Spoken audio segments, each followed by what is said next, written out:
We're going to venture away from the Hemi today, and we're going to be talking about this, the lovely 2023 Cadillac Escalade ESV. Stay tuned.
Fantastic mirrors.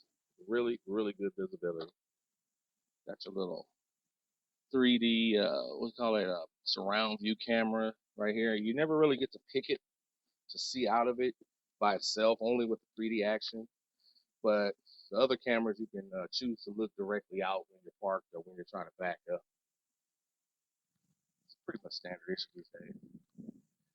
We come equipped. This is the luxury edition. This is kind of like the highest of the base models. The chrome package is evident. We got 22-inch wheels all the way around. Looks like aluminum alloy. I was cleaning them earlier. They felt like aluminum alloy. Not bad. Good ride. Actually, good ride. You don't even realize you're on 22s. Back in the day, 22s would make you just jump and undulate with everything. Now, you do feel some cracks in the road. This one is not air ride, I do believe. I haven't been able to take it. Let's find out.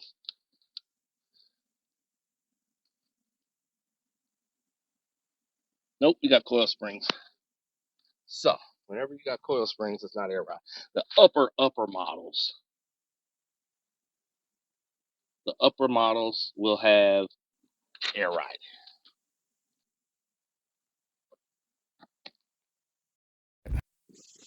Something you get amber signals on the back with a light show.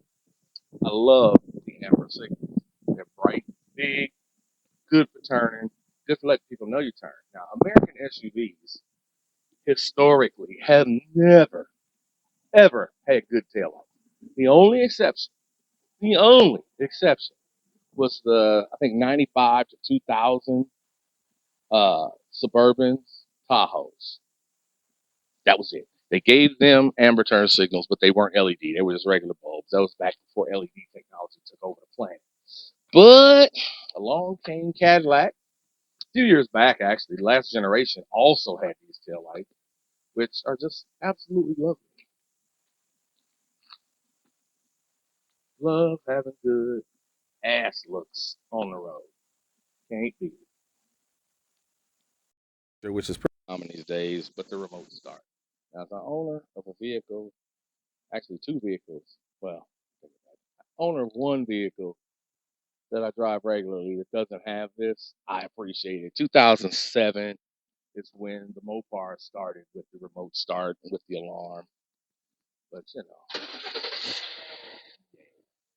see out here, when you are technically very, very close to that thing up there, it's 135, 40 degrees outside.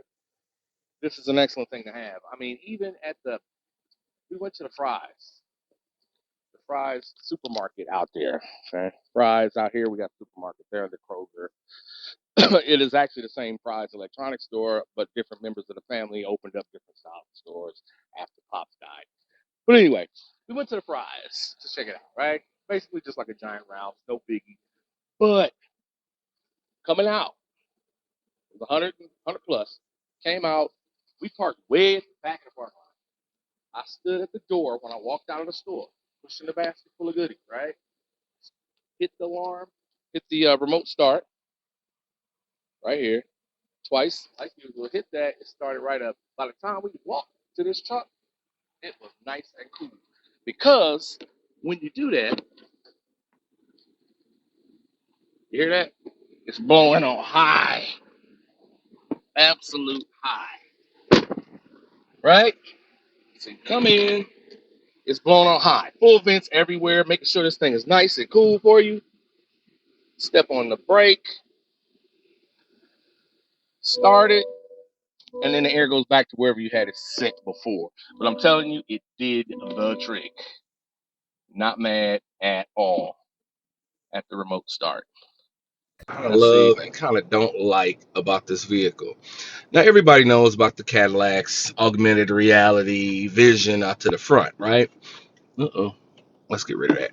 Now, I think it's time to do the brakes on this thing. The augmented reality vision out front through the dash is very cool to look at. Now, I've driven with it on the highway. I cannot trust it. I refuse to focus on this and drive. I just can't do it. It looks cool. It's great. You get to see things that are low in front of the car because you can't really, like, see how right here from this is about my eye level. I can barely see the bottom of that gate right in front of me, right? Now, see the little dip in the middle, I can see the actual curb right there in front of me, right? So it's cool. It's a cool thing. Now, at night, the road still looks like nighttime. It doesn't turn into night vision with the green and all that. It still just looks like nighttime, and it's pretty okay. But it's not that much better. It's not like I'm seeing the bodies of humans walk by and all that stuff.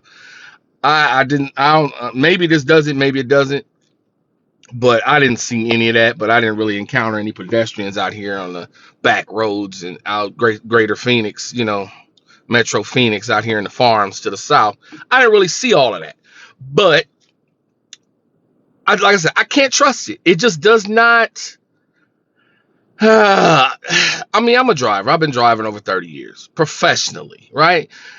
I cannot trust stuff like this. I can't. It's cool to look at. It's cool to have, dip down, look at it real quick. But I'm back up here. I can't. I just cannot trust that. I don't know what it's for. If you're driving in thick fog, do you really sit there and trust this instead of looking out your windshield? I don't know. I just can't do it. Can't do it. But it is cool. Feature of this Cadillac.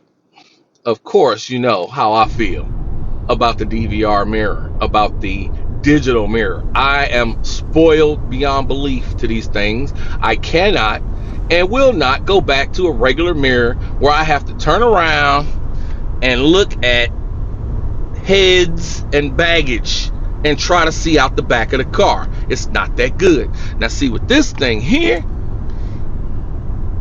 you get to see your blind spots. Now, mind you, I roll with the 12-inch long mirrors that are 12-inch long and square by like 2 inches tall. At least as big as this one, top to bottom, but a lot wider and a lot more squared off. So I get to see stuff right over my shoulder that I couldn't even see in the mirror yet. You know what I mean? So this mirror is kind of cuts off the position of things. However, it does offer an adjustment that my mirror doesn't offer. You got brightness adjustment there. Now you also got zoom. Now I could zoom in, get a little closer to things, or zoom away, which is cool. And this way, here you can tilt up or tilt down. Right? Now I like it kind of down, but anyway, like I said, you can make some little adjustments, but it still does not eliminate the need for the big, fat, juicy side view mirrors, which do offer great visibility on this truck. I'm not mad at them at all. But like I said, this is greatly for being able to see at night. It does have the AI feature in the lens, which shrinks headlights so you don't see all this glare, but it does not cover as wide an area as I like from the aftermarket digital mirrors. But it's still cool. Still very cool. Stuff. You know, typical luxury stuff, right? You got your window switches, mirror control, all of that. Now we also have the mode switch, which is kind of obscured by the steering wheel. Now this is about where my head is when I'm looking over there. And you want to adjust your driving mode, you got to kind of reach around, look at it, and then you'll get your options here on the screen, right? You just toggle through what you want. You can do little special things. And as you toggle through, well, you can see right there, as you toggle through, you can make adjustments, or it'll show you what's going on the screen. I guess in my mode, you can make adjustments. Yeah. But in basic tour, basic sport, um, everything's on full.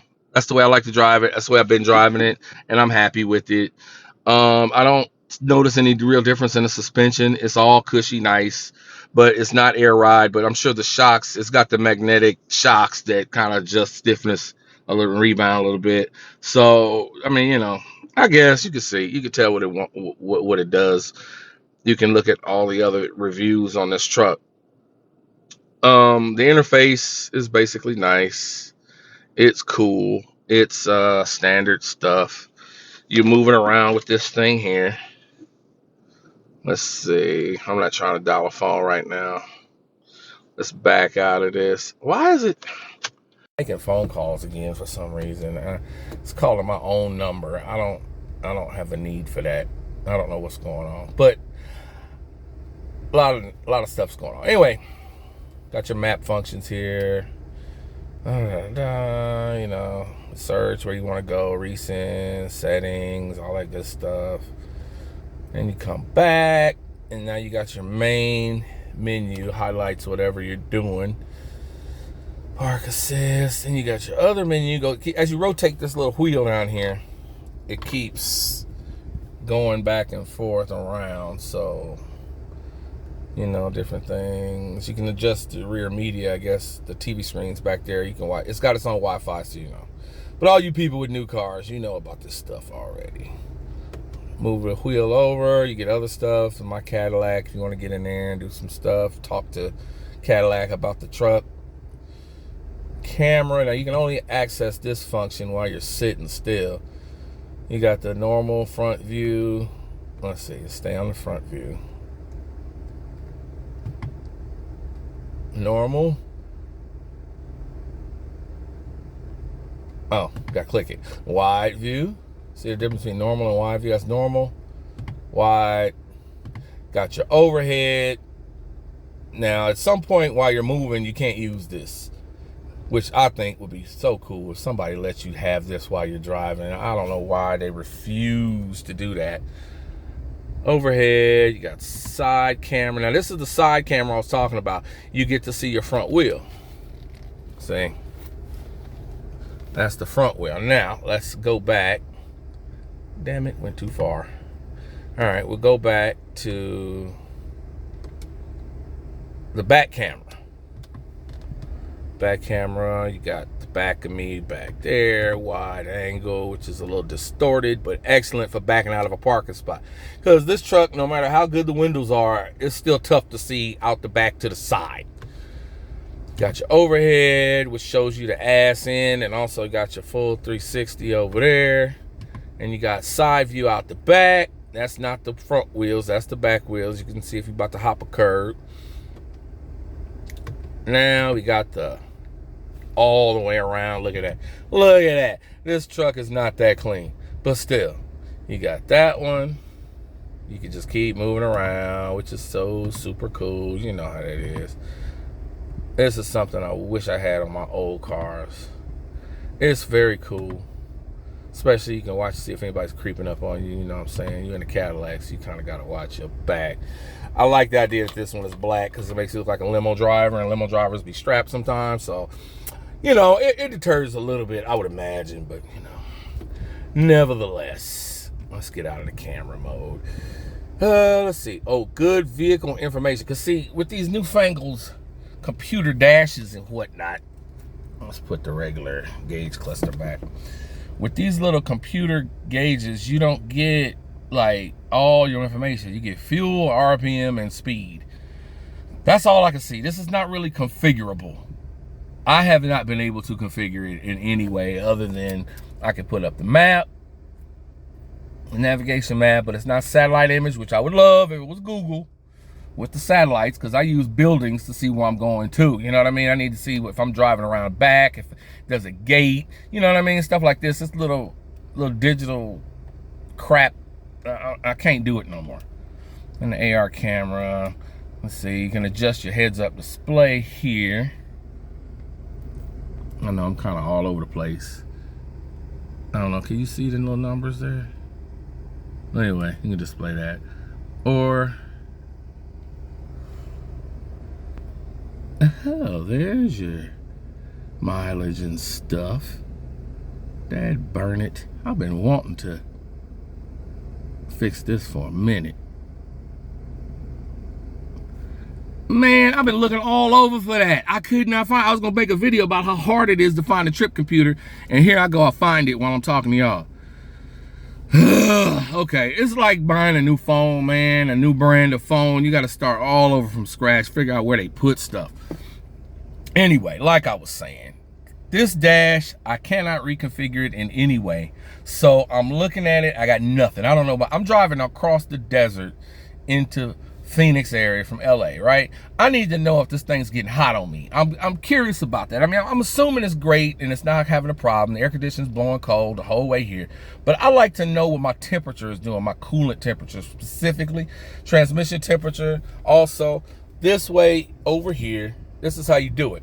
You get on here, vehicle information, and you start going through. Traction controls on, yes. Time and date, yes. Good. Now see, this is what screen you're on. You got like 6 screens. Brake pads, I need some on here apparently. Can't tell it, don't hear any noise. I'm assuming that the warning comes on pretty early. Air filter light, 50%, love that. Transmission temp was always below 185 all the way here. So shout out to GM on that. Coolant temperature, look. Chills. I've been dealing with coolant temperature problems on my other cars. Like I had a fan that was not coming on sometimes on the 300. It actually did it again the other day, but I think I had a loose fuse that time. Tightened up the fuses, tightened up the relays, and everything's been working fine ever since. But I've been really paying attention to temperatures on these modern V8s because they like to run hottish. You know, we don't like 215 as a standard temperature. And this thing's been idling here for a few minutes, so we're at 215. We're staying at 215, right? I've seen it get to 221 before it started to come down in this truck. Driving regular. But most of the time, it gets about 217 and it comes back down, gets down to like 205-ish, right around in there, and then it creeps back up. So it's constantly going up and down, up and down. It doesn't really stay at a steady temperature. I don't know if, I guess that's normal. Like I said, this is a new truck. It has no problems that I can see. Everything's good, but the temperature does fluctuate quite a bit in that area. Now, my Dodge Magnum, which has a stock thermostat in it, it gets to 203 and it sits there no matter what you do. It got to be really hot outside to climb above 203. I got it to 217 when it hit 107 in LA. But it always came right back down, and when you idle, it stays at the same place. This one here it goes up and down. Now, during idling and just kicking back, it's pretty much staying set because it's not that hot out here yet. This says 91, so it's probably about 90. It's been off by like a degree. 1 to 3 degrees has been off. Usually reading high, so I guess when it's not that hot, it just kind of hovers at 215. So that's a normal temperature for these things, stock. Voltage good, everything's there. Well, let's see. You got a timer here you can mess with. You got your angle. Right now I'm like 1 degrees. I guess that's a side back. Why front and back? I don't know.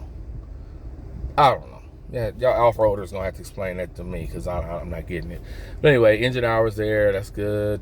I got an efficiency gauge right here, which shows me how good I'm doing. It moves up when you're on the freeway, moves down when you're in the streets, racing people from light to light. Average speed, average fuel economy on this thing. Now, I've been city driving for the past 2 days. Nothing but city driving, and I'm at 14. Average. This big, heavy, extra long wop-de-wop. 30 on the freeway at best. I mean, I was probably going downhill in a snowstorm on the way here. And we passed some snowstorms in between heat soaks. But anyway, on to the next. Notifications, I just got that one about the tires. Tire pressure sensor. All this stuff is buried kind of in the computer, so you need to know what you're doing. And you'll eventually, after driving this for like a month, you should be able to do most stuff by hand without even really worried about it, looking at it. Okay, easy to log into my phones. No problem whatsoever. And it picks up the Bluetooth right away. Love that. Okay, and then back to home, and let's see what else we got at home. You can attach a video recorder should you have a card in here.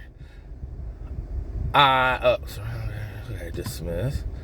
Look, there's no SD card, so I can't see anything. I'm not recording anything on this trip, so anything happens on the road, if I don't have the GoPro out, we ain't gonna see it. Anyway, this is the big home screen here. Different things you can go into and look at. I gotta change my name on my tablet. It still says Mopar Movement. But anyway, let's put this back on something simple. Now, last thing I really want to get to, well, maybe not the last. You got your Super Cruise, which is fantastic. Now, we had the little lane keep assist thing in the Lincoln Navigator 6 months ago when I did that one. And it was all right, but you got to constantly put your hands on the steering wheel. And when the road goes curvy, it gets a little jerky. Now, I'm assuming that's because the Navigator just basically looks at the road and takes in information and makes adjustments quick. This vehicle, however, Super Cruise, I tried to turn it on in Desert Center. First time trying to turn it on. I was coming through Desert Center, right? I hit the little button here. Once you got Cruise on, bam, hit this one here, and that's Super Cruise. No, I'm sorry, this one. This one here is Super Cruise, right? Little steering wheel. Now, I hit that button, and on the dash it said, sorry, you can't use that. We don't have this road. We don't have enough information on this road. So I'm thinking, this is just pure conjecture. Cadillac Super Cruise takes existing information of the roads around. It's some sort of database. And it knows where you are and what the road looks like and what it does. So therefore, Super Cruise in this thing tends to take curves much better. Lane position is great. And it'll change lanes. If you're in a fast lane at your speed, which was around 80 something, right? That was only when I was coming through the Mexico on the way here. I did 80s. You're doing it in your 80s, and you're running. Nobody's in the number 2 lane. You're in number 1. It'll say, okay, I'm going to signal and get over right now. And the signal comes on, and then it gets over into the slow lane and sits there until some obstruction, some slow ass wrench is sitting in the slow lane going way slower than the 80s you were doing. It'll see them way off, signal, tell you we're getting over again, and go. Now, if you wanted to stop and stay in that lane and just hit brakes when it gets behind them, what I've found, I don't know for sure if this is the only way to do it, but what I found is you have to hit the signal in the opposite direction to cancel that lane change. But that lane change was something that the Lincoln Navigator does not do. Does not change lanes for you like that. So I found that really interesting and quite cool, except sometimes I didn't want it to change lanes, and it did it just to go into the slow lane, even though I'm the fastest thing in the fast lane, which I don't necessarily care for that. I'd like to know if you can turn that off or not. If you can, let me know in the comments. Somebody's got one of these, can give me some more information here. And the other thing that I really love about this Super Cruise is the fact that I don't have to keep touching the steering wheel. The little eye sensor right here looks at your eyes and knows that you're awake and alert and looking around. I don't have to. I have my hands off this steering wheel for 10 minutes. And it was lovely. I was mixing drinks, doing sign language for my deaf passengers. It was fantastic. I couldn't do that in the Lincoln. Now I had to keep looking at the road, couldn't look away too much. I took the GoPro out and shot this video here, and it blocked my eyes once or twice, and then the lights start flashing and it starts vibrating the seat, buzzing your booty a little bit, and tells you I'm about to cut off, you can't do that. And so I have to move the GoPro out the way. But as long as you facing forward and got your eyes open, Super Cruise will keep rolling, and I love that. It's beautiful. I'm going to use it a lot on the way home. Those fabulous things about this vehicle that I really do love, of course, the panoramic, brains blown out, completely blown out sunroof. Can't beat it. Love it. Got it open right now at 91 degrees. Had it open the whole way here because I love it. I know some of you guys hate sunroofs, and I pray for you that you one day come to the knowledge and the satisfaction that comes with having the brains blown out on a vehicle. But anyway, until then, do your thing. I'm going to keep buying and driving vehicles that have big fat sunroofs. Now, that's what I love. What I don't love is this. This sunroof goes on the outside of the truck. Don't love that. Don't love that at all. I rather have it inside. Now, I know when it comes inside, it takes up space, right? Kind of eliminates a little headroom, just a little, not too much. But this vehicle is already so big and brash that it really ain't an issue.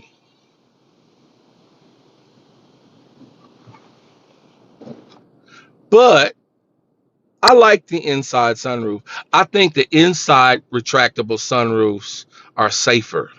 When this thing is outside on the top of the truck, it's asking to get busted. Now, yes, it's right here too. When it's closed, it's asking to get busted. Rock, chips, anything can land on it and bust it. But when it's up and actually creating an obtrusion on the roof, it's messing with my wind, my aerodynamics a little bit more. It could make noise. I never drove with it open, so I don't know. We'll find out if it makes noise with it open. And then the fact that, oh man, I just don't like it. I don't like it. I don't like having something. It makes it look funny. Like, watch this. Watch this. Okay, in all actuality, it really doesn't look that bad. They did an excellent job of hiding the sunroof top glass in between the roof rails. You really can't see it, so it's not an issue. But a lot of cars, it's really hideous to have that big airfoil on the outside of the car. Nevertheless. Only beats. Okay, right here, we're going to talk about the interior. But really, I can just let the video speak for itself. Interior is fabulous. Nice, comfortable, elegant, beautiful in every way. It's really not much you have to say about it. It's what you think a Cadillac would be. Not a bad place to be stuck for 5 or 6 hours. That's God honest truth.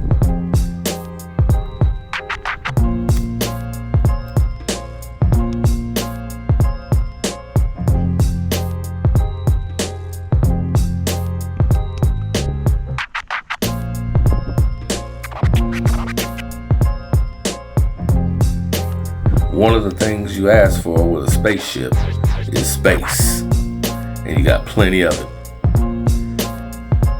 All cavernous luxury accommodations for all baggage, and that's behind the third row. Everything back here is electronic and automatic, but just make sure the key is turned on when you try to do it. Otherwise, it won't move.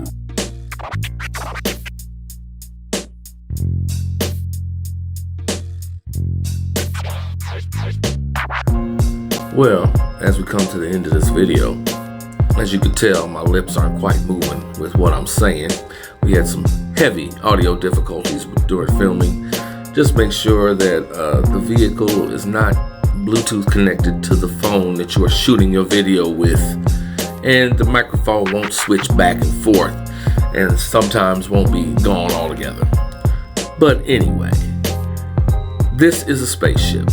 This is a big, robust, boisterous vehicle that makes a statement as you drive it. And it makes a statement to you as you sit in it. If you want something like this, enjoy. Now, I can't say I'm in love with it, but it is very, very nice. It does everything you would expect it to do and very well. Good power delivery, good road holding, not a problem. But I don't know. As far as I go, I'm just gonna stick with my Hemi powered vehicles for now. But I would definitely give it an honorable mention. Blue Ribbon. Beautiful.